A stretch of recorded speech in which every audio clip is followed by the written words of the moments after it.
Juan va aimer ça. Puis on est comme aux confins de plusieurs bâtiments industriels de différentes époques, ceux qui sont en briques, ceux qui sont en béton. Mais tu as aussi la vue sur le couvent des Carmélites, le mur des Carmélites.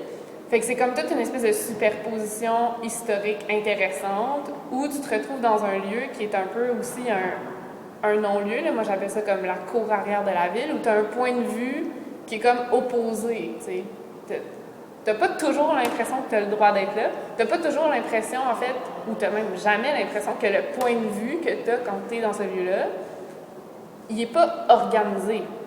Un parc, c'est organisé, c'est programmé dans la ville, c'est programmé dans son contexte. Ça, c'est pas programmé dans son contexte. Cet espace-là se démarque des parcs urbains parce qu'il apporte des dimensions différentes, parce qu'il est non programmé, parce que c'est un espace de nature sauvage en ville, et donc que les gens qui le fréquentent retrouvent quelque chose de différent et choisissent de fréquenter cet espace-là et non pas un parc urbain. Le premier, c'est probablement le seul parc vraiment qui est géré par un groupe de citoyens et non pas par l'arrondissement. L'organisme à but non lucratif Les Amis du Champ des Possibles travaille à représenter les visions citoyennes dans l'évolution de ce projet qui est le Champ des Possibles, qui se veut en fait un projet de protection, de mise en valeur et de développement d'un nouveau concept de parc urbain. Depuis 2013, le terrain est co-géré par l'organisme citoyen et l'arrondissement du Plateau Mont-Royal.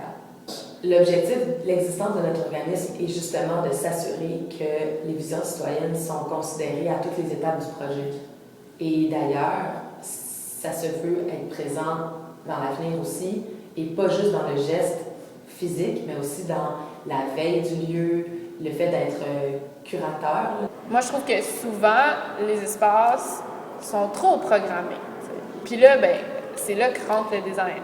Quand tu programmes un espace, ben, tu le designes, tu proposes un mobilier, tu proposes une structure, tu proposes... Ce qui est attirant dans le champ des possibles, c'est qu'il n'y a pas ça. En ayant comme cette espèce de titre un peu unique, est-ce qu'on peut catégoriser les interventions qui se font là-dessus à partir du moment où ben, c'est les citoyens qui gèrent l'espace, donc c'est nécessairement eux qui vont intervenir là-dessus. Est-ce que c'est tactique ou pas? Pour moi, si on réfère vraiment à l'urbanisme tactique, je pense que c'est un mot valise, tu sais, qui est une grande catégorie un peu inventée pour faire rentrer plein de choses dedans. Est-ce que vraiment cette catégorie-là existe?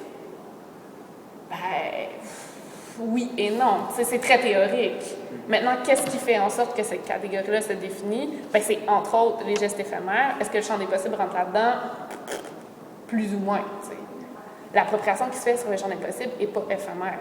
N'importe quelle intervention d'animation de l'espace public devient de l'urbanisme tactique.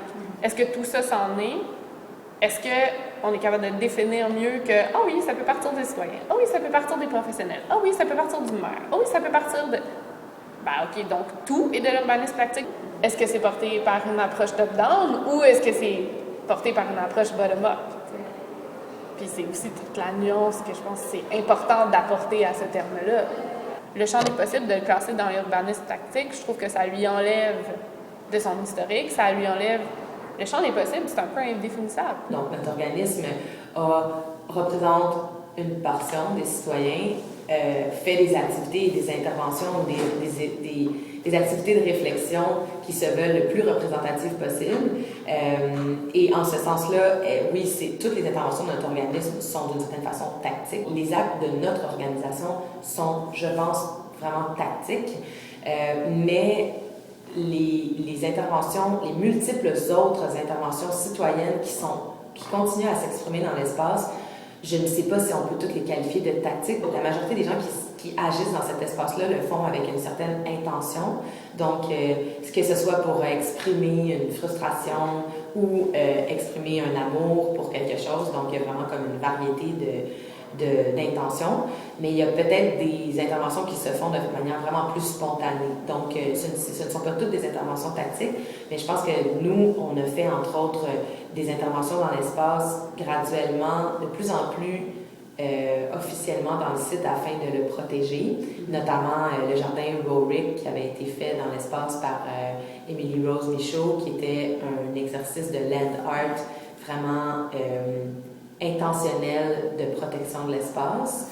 qui n'était pas fait par notre organisme, mais qui était fait par une citoyenne. Dans ce sens-là, c'est très tactique. L'intervention de plateforme qu'on a mis, oui, c'est tactique parce qu'on questionnait un peu l'intérêt du public, de la communauté à avoir une surface de cette dimension-là. Les petits bancs qu'on est allé placer un peu partout, qui ont été déplacés, qui ont été brûlés, ben c'est des tests aussi. Puis le conteneur qu'on a mis là, ben c'est encore un test. Donc oui, on fait des interventions qui sont intentionnellement en questionnement de l'espace. Si on s'en sert comme élément de vente, tu sais. Certains urbanistes ou certains aménagistes vont proposer aux municipalités de faire de l'urbanisme tactique. OK, mais là, tu sais, on n'a même pas décidé encore, on n'a même pas tout à fait compris. Ouais, mais là, ça part des citoyens. Mais si ça doit partir des citoyens, pourquoi est-ce qu'une firme, des professionnels viendraient sur ton territoire pour te proposer d'organiser des pique-niques? Tu sais, l'urbanisme, c'est pas non plus un promoteur événementiel. Je pense qu'il y a une dimension très événementielle dans l'urbanisme tactique, où se termine le rôle du designer urbain, où se commence le rôle de l'architecte paysagiste, où est le rôle de l'aménagiste, où est le rôle de l'urbaniste. Valse. Puis c'est correct, tu sais, c'est correct comme ça. Chacun a aussi son regard sur la ville, puis ce qui est le plus important, c'est de les mettre en commun. Après ça, si tu rajoutes l'animation, là, est-ce que tu es en train de faire du design urbain? Est-ce que tu es en train de faire de l'urbanisme tactique? Bon, là, c'est pas clair, puis c'est pas grave non plus. Mais tu sais, tu fais en sorte de faire un happening dans ton espace programmé. Tu peux aussi rajouter du mobilier éphémère, tu peux aussi rajouter quelque chose de temporaire qui va venir comme épauler un peu ton animation. Et ça, c'est hyper programmé. T'sais. Toute la question de la mise en valeur ou de la réappropriation du champ des possibles est aussi alliée avec une grande transformation de la dynamique du Myland.